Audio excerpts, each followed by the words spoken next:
Hello dear student, welcome to our channel Consistent Mathematics.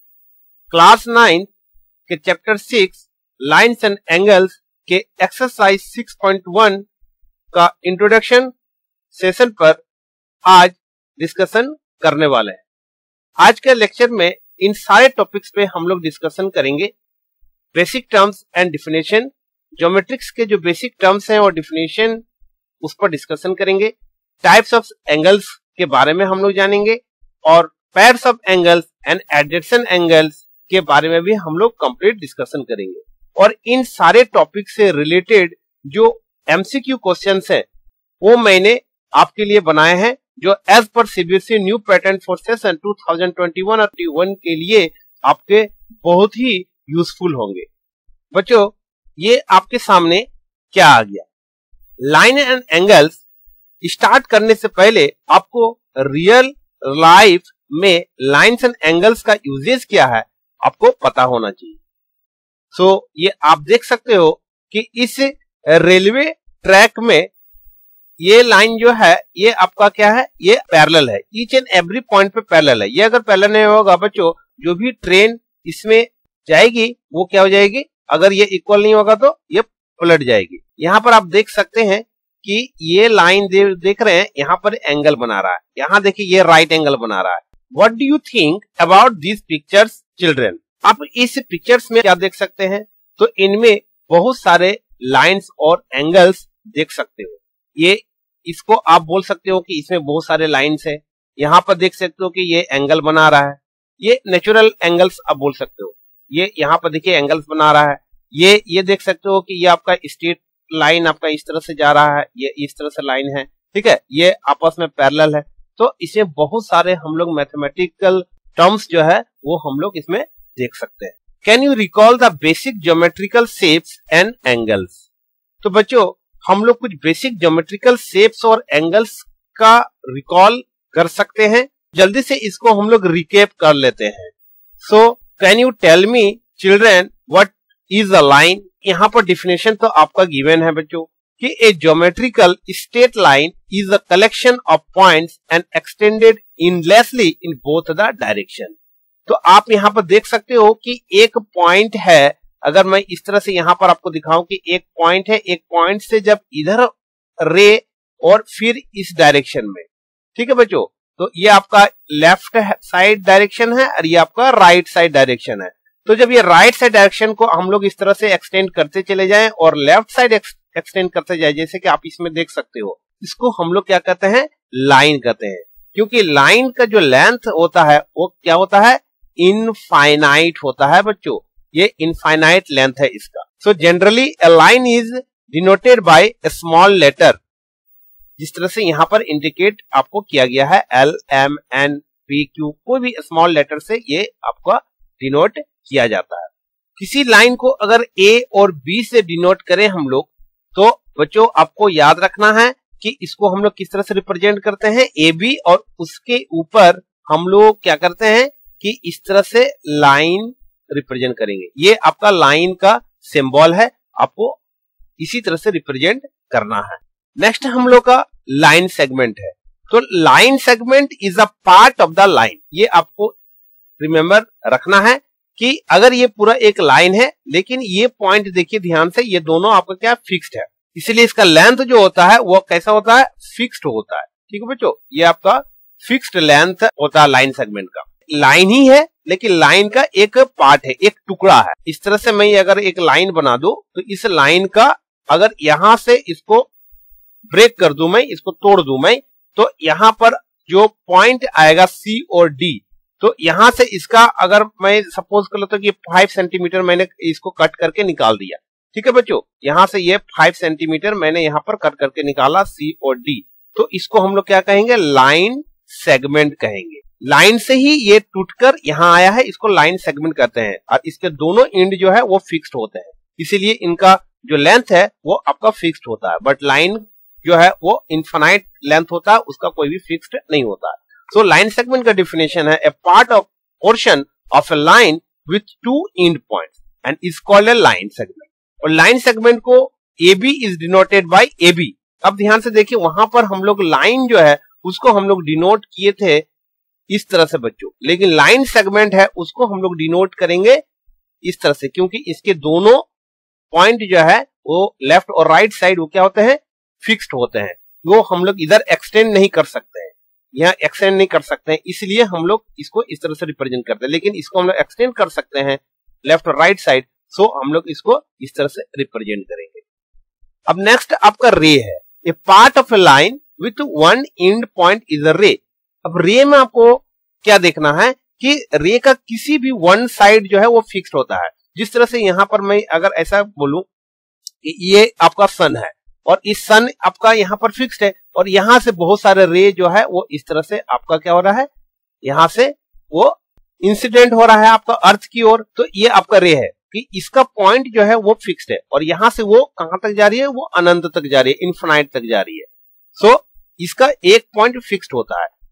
यहां पर भी मैं ऐसा कर सकता हूं कि यहां से इस डायरेक्शन में भी मैं दे सकता हूं, किसी भी डायरेक्शन में दे सकते हैं। और इसको डिनोट किस तरह से करेंगे रे को, जिस तरह से अगर मैं ए और बी अगर इस तरह से डिनोट करूंगा तो यहां पर रे को रिप्रेजेंट करने के लिए इस तरह का एरो देंगे। मतलब क्या हुआ कि ए पॉइंट जो है आपका फिक्स्ड है और वो बी की ओर मूव कर रहा है। और अगर मैं यहां पर इस तरह से दिखाऊं, यहां पर इस तरह से मैं रिप्रेजेंट करूं, इसका मतलब ये हुआ कि ये पॉइंट जो है वो फिक्स्ड है बी और वो ए की ओर मूव कर रहा है।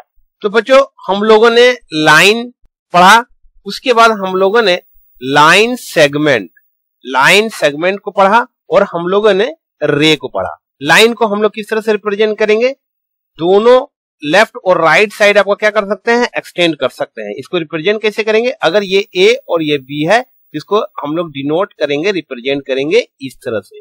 लाइन सेगमेंट को हम लोगों ने क्या पढ़ा कि इसका पार्ट होता है, इन दोनों एंड हम लोग का फिक्स्ड होंगे ए और बी, ये लाइन सेगमेंट है और इसको रिप्रेजेंट करेंगे हम लोग इस तरह से। ठीक है बच्चों, ये फिक्स्ड होते हैं और रे हम लोगों का वन एंड फिक्स्ड होगा, वन एंड ये फिक्स्ड है और ये एक्सटेंड किया जा सकता है। और ये अगर ए बी है तो हम लोग ए से बी हम लोग रिप्रेजेंट कर रहे हैं, ए फिक्स्ड है तो हम लोग इस तरह से इसको रिप्रेजेंट करेंगे। तो हम लोगों ने लाइन सेगमेंट और रे, आई होप आप लोगों ने अच्छा से समझ लिया होगा। नेक्स्ट हम लोगों का angle it is a form by two rays with a common initial point.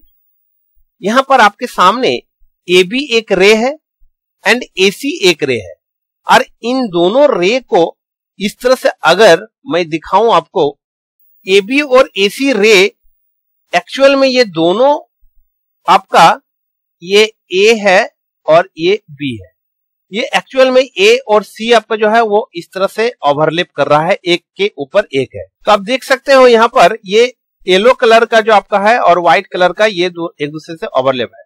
ये येलो कलर का जो आपका रे है एसी, इस एसी को अगर मैं इस तरह से यहां से इस तरह से मूव करूं, ये देख रहे हैं आप, इस तरह से मैं मूव करूं तो यहां पर देख रहे हैं कि ये सी और यहां पर आ गया है एसी। तो यहां पर क्या हुआ कि एक्चुअल में हम लोग देख रहे हैं कि एसी जो आपका रे है वो ए बी पर क्या है, इंक्लिनेशन है। मतलब यहां पर क्या हो रहा है, एक झुकाव हम लोग का बन रहा है बच्चों, यहां पर हम लोग का क्या बन रहा है, एक झुकाव बन रहा है। एसी जो है उसका ए बी पर एक झुकाव बन रहा है, इसी को हम लोग क्या कहते हैं, एंगल कहते हैं। तो यहां पर देख सकते हैं कि अगर हम लोग यहां पर एसी लाइन रे लिए हैं और ये ए बी रे है, ठीक है बच्चों, तो इसे ए बी जो रे है और एसी जो रे है, इन दोनों को हम लोग क्या कहते हैं, आर्म कहते हैं या फिर हम लोग इसको साइड कहते हैं। और यहां पर ए जो है, इन दोनों में देख सकते हैं कि यहां पर जो ए है ये हम लोग का क्या है, कॉमन है, ये कॉमन है। सो इसको हम लोग ये जो कॉमन आया यहां पर, इसको क्या कहते हैं हम लोग, वर्टेक्स कहते हैं। और यहां पर ए बी जो है वो एसी पर क्या है, इस तरह से ये आपका झुका हुआ है ना, इसको हम लोग क्या कहते हैं, इंक्लिनेशन, इसको इंक्लिनेशन कहते हैं, मतलब झुकाव है। इसीलिए ये जो झुकाव आया यहां से यहां तक, ये जो झुकाव आया इसी को हम लोग रिप्रेजेंट करते हैं एंगल से। तो angle it is a form by two ray with a common initial point. ये इनिशियल पॉइंट जहां से स्टार्ट होता है वो आपका क्या है, दोनों का कॉमन है और यहां पर जो इंक्लिनेशन बना उसी को हम लोग एंगल कहते हैं। और आपको याद रखना है कि ये जो इंक्लिनेशन है, झुकाव है, वो आपका या तो क्लॉकवाइज हो सकता है या एंटी क्लॉकवाइज हो सकता है। टाइप्स ऑफ एंगल, सबसे पहले हम लोग का है equity angle. An angle whose measure is less than 90 degree.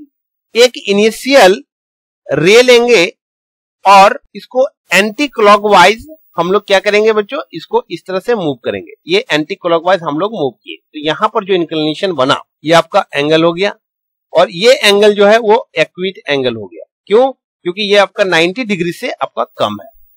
इस तरह से इसको समझिए। यहां पर इस वॉच को आप ध्यान में रखिए, इसको याद रखने का यही सबसे सिंपल ट्रिक है, क्योंकि क्लॉक आप लोग सभी ने देखा है और इसको आप लोग समझते भी।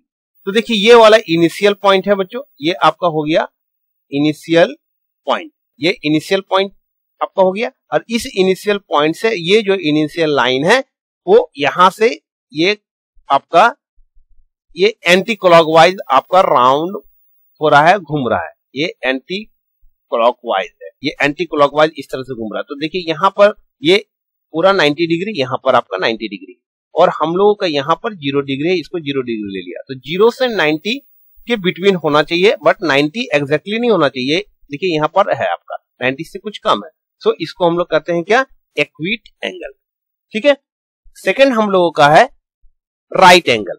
तो राइट एंगल में हम लोग को देखिए यहां पर एग्जैक्टली 90 डिग्री है, and angle whose measure is 90 degree. तो देखिए यहां पर एग्जैक्टली यहां पर 90 डिग्री पे हम लोगों को ये एंगल बना रहा है। ये आपका एंटी क्लॉकवाइज में घूम रहा है, ये 90 डिग्री पे एग्जैक्टली आ गया, तो ये हो गया राइट एंगल। हम सिंपल है बच्चों, जैसे कि यहां पर हम लोग अगर इनिशियल लाइन इस तरह से ड्रॉ करें और ये इस तरह से स्ट्रेट लाइन बनाया और यहां बन जाएगा हम लोग का 90 डिग्री। तो ये हम लोगों का 90 डिग्री का एंगल आपका बन गया।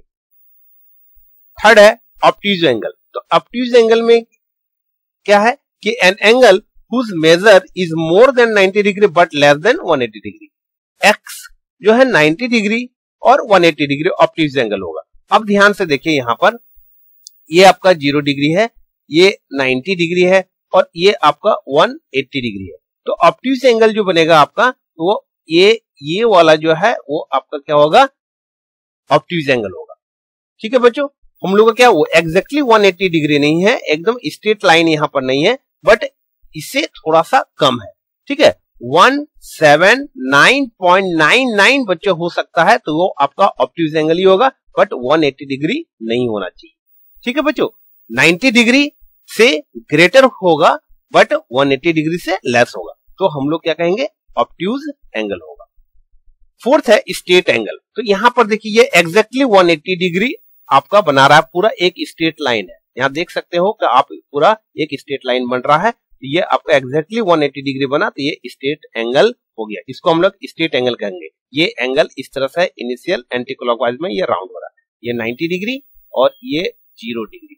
ठीक है बच्चों, तो हम लोग का जब भी एक स्ट्रेट लाइन इस तरह से हम लोग ड्रॉ करेंगे, तो ये अगर आपका ओरिजिन पे है तो ये वाला एंगल कितना हो जाएगा, 180 डिग्री होगा। ये स्ट्रेट एंगल कहलाता है। अब यहां पर देखिए कि ये 0 डिग्री है, ये 90 डिग्री, ये 180 डिग्री, और यहां पर ध्यान से देखिए कि ये स्ट्रेट लाइन हम लोगों ने अभी बनाया था, तो ये पूरा लाइन यहां से होते हुए ये देखिए ये इस तरह से वो गया, तो यहां पर ये जो लाइन देख रहे हैं हम लोग देख रहे हैं यहां पर, तो ये एंटी क्लॉकवाइज में जब ये घूमते हुए हम लोगों का यहां पर कंप्लीट करेगा तो 360 डिग्री आएगा बच्चों, पूरा एक राउंड जब होगा। तो जो x का जो वैल्यू है, ये जो डिग्री जो बनाया x है, ये हम लोग का कितना होना चाहिए, 180 डिग्री। 180 से हम लोगों का ग्रेटर होना चाहिए, बट 360 डिग्री से लेस होना चाहिए। जैसे कि मैं अगर एग्जांपल यहां दूं x डिग्री क्या हो सकता है, तो मैं 181 राइट कर सकता हूं, 190 लिख सकते हैं आप, 240 लिख सकते हैं आप, 359.99 राइट कर सकते हो बच्चों, वो भी आपका क्या होगा, रिफ्लेक्स एंगल होगा, बट 360 डिग्री नहीं होगा। ठीक है, बट अगर 360 डिग्री आ जाए तो फिर क्या होगा, उसको हम लोग क्या कहेंगे, तो आप ध्यान से देखिए, जब ये कंप्लीट 360 डिग्री पे आ जाएगा, आप देखिए पूरा 1 रिवोल्यूशन जो है वो पूरा यहां पर कंप्लीट करेगा, तो फिर इसको हम लोग कहते हैं complete angle. An angle whose measure is exactly 360 degree, पूरा एग्जैक्टली देखिए 360 बनाया, तो उसको हम लोग कहेंगे क्या, कंप्लीट एंगल। और हम लोग ये जानते हैं ना कि 360 डिग्री किसका होता है, पूरा एक सर्कल का होता है। तो देखिए ये पूरा एक सर्कल का शेप बन गया, यहाँ पर बना ना सर्कल का शेप, इसीलिए हम लोग इसको क्या कहते हैं 360 डिग्री कहते हैं, कंप्लीट एंगल के नाम से हम लोग इसको जानते हैं। चलिए अब नेक्स्ट हम लोगों का इंपॉर्टेंट टॉपिक है एडजेसेंट एंगल। एडजेसेंट एंगल्स हम लोग किसको कहता है, तो यहाँ पर ध्यान से देखिए कि यहाँ पर एक रे OB है, एक रे OC है और एक रे आपका OA है। यहाँ पर 3A है और एंटी क्लॉकवाइज में यहाँ पर दिखाया गया है कि ये एंगल 2 बना रहा है और ये एंगल 1 बना रहा है। तो एडजेसेंट एंगल्स के लिए बच्चों यहाँ पर हम लोग देख सकते हैं कि ये जो OC है, ठीक है, इस एंगल को पहले रिप्रेजेंट करते हैं, फिर आपको OC के बारे में मैं बताता हूं। यहाँ पर एंगल 1 जो है इसको हम लोग किस तरह से रिप्रेजेंट करेंगे, एंगल AOC राइट कर सकते हैं बच्चों, या फिर आप इसको एंगल COA भी राइट कर सकते हो। ठीक है, आपको याद रखना है कि जो एंगल रिप्रेजेंट करेगा वो क्या होगा, मिडिल में होगा, ये आपको याद रखना है। यहाँ पर एंगल 2 को किस तरह से रिप्रेजेंट करेंगे, या तो आप राइट कर सकते हो BOC या फिर आप राइट कर सकते हो एंगल COB, इस तरह से आप रिप्रेजेंट कर सकते हो। ध्यान से देखिए ये दोनों में OC जो है वो आपका कॉमन है, तो इसको हम लोग कहेंगे कॉमन आर्म, ये कॉमन आपका साइड हो गया। ठीक है, और OB और OA इसको हम लोग कहेंगे नन कॉमन, ये दोनों कॉमन नहीं है इसलिए इसको हम लोग क्या कहेंगे, नन कॉमन आर्म्स। तो आप देख सकते हो कि ये कॉमन आर्म्स है, इन दोनों एंगल्स में ये कॉमन है, ये वाला साइड, और ये दोनों नॉन कॉमन आर्म्स है। और इन दोनों एंगल में आपका ध्यान से देखिए ये जो वर्टेक्स है O, ये भी आपका कॉमन है। यहाँ पर ध्यान से देखिए कि इसमें जो O है ये आपका कॉमन वर्टेक्स है, तो इसको आप बोल सकते हो कि इन दोनों एंगल्स का वर्टेक्स जो है वो कॉमन है। कॉमन वर्टेक्स में राइट कर देता हूं यहाँ पर कॉमन वर्टेक्स, तो कॉमन वर्टेक्स क्या है हम लोग का, एंगल O है, एंगल O दोनों में कॉमन वर्टेक्स है। हम लोगों को यहाँ पर एडजेसेंट एंगल्स में क्या मिल रहा है कि कॉमन आर्म्स मिल रहा है और हम लोग का कॉमन वर्टेक्स मिल रहा है, और नॉन कॉमन आर्म्स जो है वो कॉमन आर्म्स के आइदर साइड मिल रहा है। आइदर साइड का मतलब क्या होगा, अगल बगल। ठीक है बच्चों, एक इस कॉमन आर्म्स के लेफ्ट साइड में है और एक आपका राइट साइड में है, तो अगल बगल में ही होना चाहिए। तो डिफिनेशन फाइनली हम लोग देखते हैं, इसका डिफिनेशन कहता है कि two angles are called adjacent angle if they have the same vertex. ठीक है बच्चों, ये हम लोग का कॉमन वर्टेक्स मिला था, ठीक है, and they have a common arm, common arms भी हम लोग को मिला था OC, and non common arms are on either side of the common arm. ठीक है, अगल बगल में हम लोग को मिला था, ये अगल बगल में है, ये आपका नॉन कॉमन आर्म्स है, ये हम लोगों ने अभी देखा। ठीक है बच्चों, आई होप आपको एडजेसेंट एंगल समझ में आ गया होगा।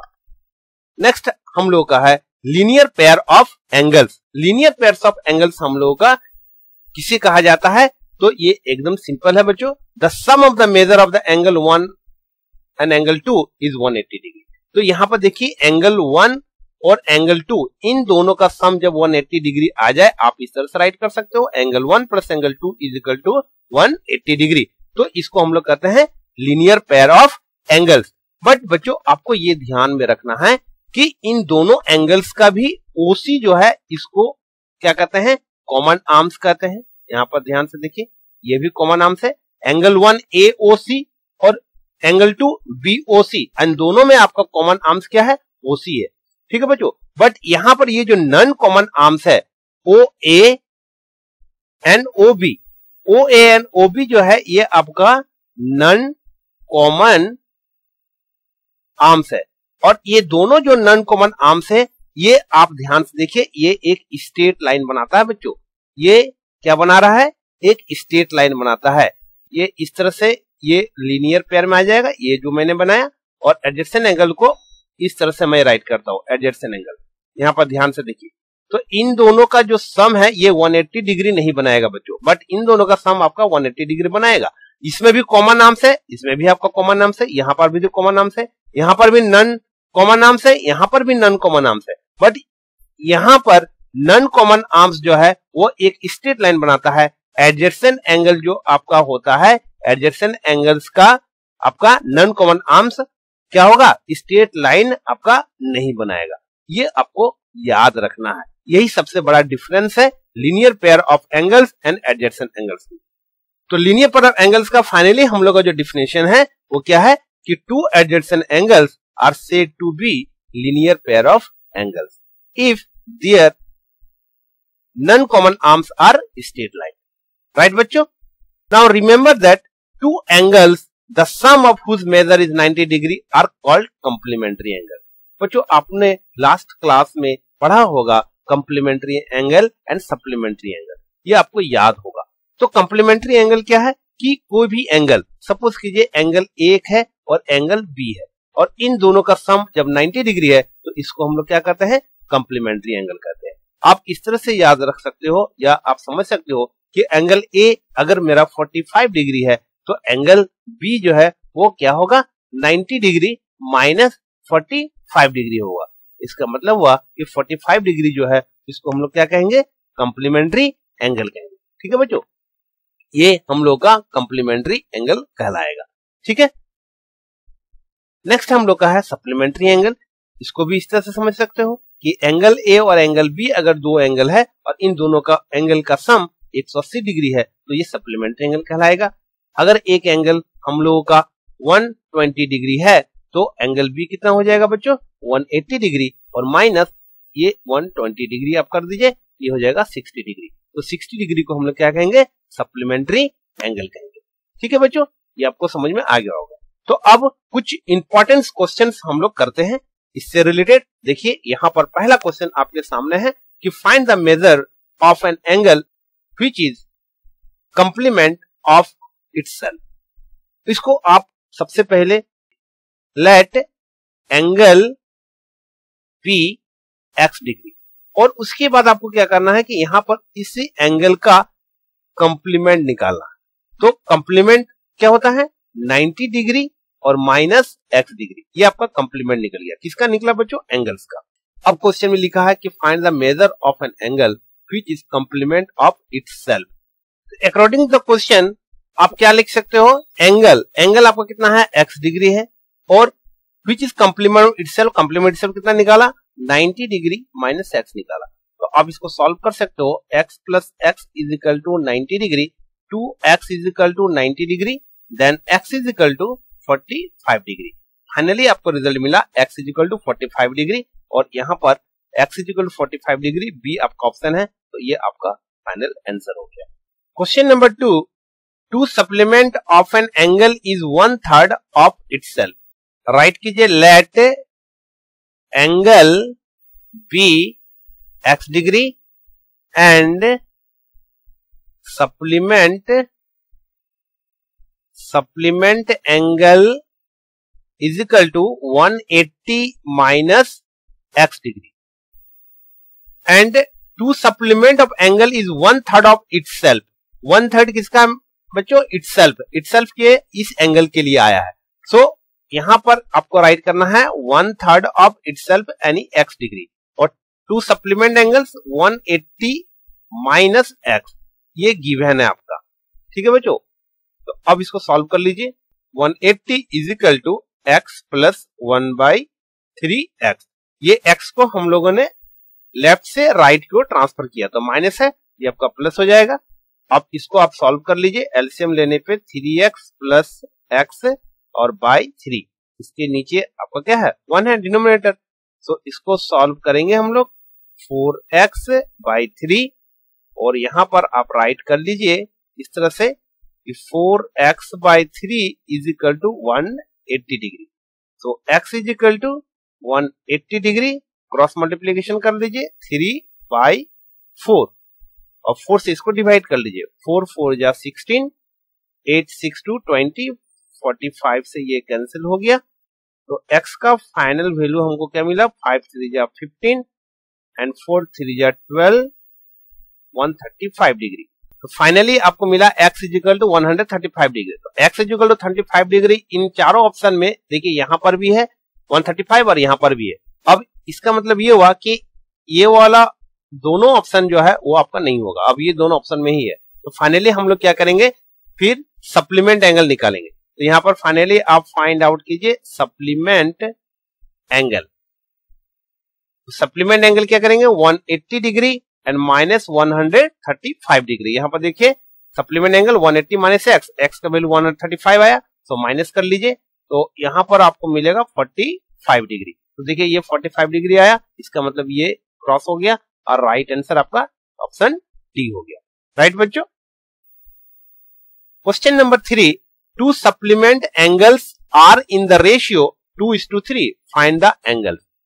तो टू सप्लीमेंट एंगल्स है जो रेशियो 2:3 में है। तो सबसे पहले आपको क्या करना है कि रेशियो सपोज कर दीजिए बच्चों, ratio, let ratio be x. तो आपका जो टू सप्लीमेंट एंगल्स होगा वो आप इस तरह से निकाल लीजिए, angles are 2x and 3x, और 2x और 3x आपका जो है वो एंगल्स फाइंड आउट हो गया। अब टू सप्लीमेंट एंगल्स है, इसका मतलब हुआ कि 2x और 3x is equal to, supplement है तो 180 डिग्री होगा। यहाँ पर according to the question write कर लीजिए, इन दोनों को ऐड कीजिए तो 5x is equal to 180 degree, then x is equal to 180 degree divided by 5, इसको डिवाइड कर लीजिए तो 5 3 जा 15 एंड 6 5 जा 30, 36 डिग्री। तो फाइनली हम लोग को x is equal to 36 degree मिल रहा है। ठीक है बच्चों, x 36 डिग्री हो गया बच्चों। अब यहाँ पर ध्यान से देखिए, हम लोग का एंगल्स 2x एंड 3x है, तो फर्स्ट एंगल्स हम लोग इस तरह से फाइंड आउट कर सकते हैं, 2 into 36 degree is equal to 72 degree. तो देखिए 72 तो केवल इसमें है और इसमें भी है, इसका मतलब है कि C और D आपका नहीं होगा, अब इन दोनों में ही होगा। अब देखिए सप्लीमेंट एंगल का मतलब क्या हुआ, 180 डिग्री। तो ध्यान दीजिए ये 180 तो आपका यहाँ पर ही दिया हुआ है, इसका मतलब ये भी नहीं होगा। राइट आंसर हम लोग ऑप्शन बी होगा। तो चलिए हम लोग सेकेंड एंगल को चेक करते हैं कि ये 108 डिग्री आता है या नहीं आता है। सेकेंड एंगल हम लोग कितना हो जाएगा, 3 इंटू करेंगे हम लोग बच्चों, ठीक है, इसको काट दीजिए, 3 into 36 degree is equal to 6 3 जा 18 एंड 3 जा 9 110, 108 डिग्री। देखिए ये फाइनल आपका ऑप्शन मिला 108 डिग्री, फाइनल आंसर मिल गया। Question number 4, this is the most important question in figure AOC and BOC। देखिए AOC एंड BOC, AOC आपका 4x है एंड BOC एंगल जो है वो आपका 2x है फ्रॉम ए लीनियर पेयर। देखिए यहाँ पर कह रहा है कि लीनियर पेयर है, तो हम लोगों ने अभी पढ़ा कि लीनियर पेयर में क्या होता है बच्चों, लीनियर पेयर में अभी हम लोगों ने क्या पढ़ा था कि angle AOC and plus angle BOC is equal to 180 degree, क्योंकि ये एक स्ट्रेट लाइन बनाता है, ये हम लोगों ने अभी पढ़ा था। AOC आपका 4x है and BOC 2x is equal to 180 degree, 4x and 2x 6x is equal to 180 degree, x is equal to 180 and divided by 6। अब 6 3 जा 18, तो देखिए यहाँ 6 3 जा 18 तो 30 डिग्री आ जाएगा, तो x is equal to 30 degree. यहाँ पर x का वैल्यू आपको कितना मिला, 30 डिग्री मिला। Determine the value of x, हमको x का वैल्यू फाइंड आउट करना है, तो ऑप्शन आपका डी जो है वो राइट हो गया। राइट बच्चों। Now next question, in figure if y by x is equal to 5, y by x is equal to 5 given है बच्चों, and z by x is equal to 4 given है। Find the value of x, x का value find out करना है। आप यहाँ पर देख सकते हो कि ये एक स्ट्रेट लाइन बनाता है, तो यहाँ पर हम लोग प्रॉपर्टी क्या यूज करेंगे, लीनियर पेयर। ठीक है बच्चों, और लीनियर पेयर में हम लोग को मालूम है कि x degree plus y degree plus z degree is equal to 180 degree होगा, क्योंकि ये पूरा स्ट्रेट लाइन बनाता है, तो पूरा एक 180 डिग्री हो गया। और हम लोग यहाँ पर देख सकते हैं कि इन सभी में x आपका जो है वो डिनोमिनेटर में है, तो हम लोग क्या कर सकते हैं, यहाँ पर हम लोग यहाँ पर बच्चों x degree by x degree लिख सकते हैं, y degree by x degree लिख सकते हैं, और z बाई x लिख सकते हैं, और यहाँ पर 180 बाई x लिख सकते हैं। मीन्स क्या कि हम लोग बोथ साइड x से डिवाइड कर दें, तो यहाँ पर देख सकते हो कि यहाँ पर 1 आ जाएगा बच्चों। ठीक है, ये 1 डिग्री यहाँ पर आ गया, और y बाई x आपका कितना 5 है, यहाँ पर 5 राइट कर लीजिए, और z बाई x कितना 4 है, यहाँ पर 4 राइट कर लीजिए, is equal to 180 by x हो गया। ठीक है, अब इसको ऐड कीजिए तो हम लोगों को कितना मिलेगा, 5 और 4 9 और 1 10, तो 10 is equal to 180 by x। तो यहां तो ध्यान से देखिए जीरो कैंसिल हो गया, तो तो x is equal to 18 degree आपका फाइनल रिजल्ट मिला। और यहाँ देखिए ऑप्शन बी जो है वो करेक्ट है। तो इस तरह से आप बहुत ही आसानी से बहुत सारे एमसीक्यू क्वेश्चन जो है उसको सॉल्व कर सकते हैं। और आगे का जो वीडियो होगा वहां पर भी मैं बहुत सारे एमसीक्यू क्वेश्चन जो है वो न्यू जो इंपॉर्टेंट है आपके एग्जाम के लिए वो मैं आपके लिए बनाऊंगा। ठीक है बच्चों, तो वीडियो अगर आपको अच्छा लगा तो लाइक जरूर कर दीजिए, शेयर अपने फ्रेंड को जरूर कर दीजिएगा, और अभी तक आप सब्सक्राइब नहीं किए हैं तो सब्सक्राइब भी जरूर कर लीजिएगा। और कमेंट बॉक्स में आप कमेंट्स करके जरूर बताइए कि आपको वीडियो कैसा लगा।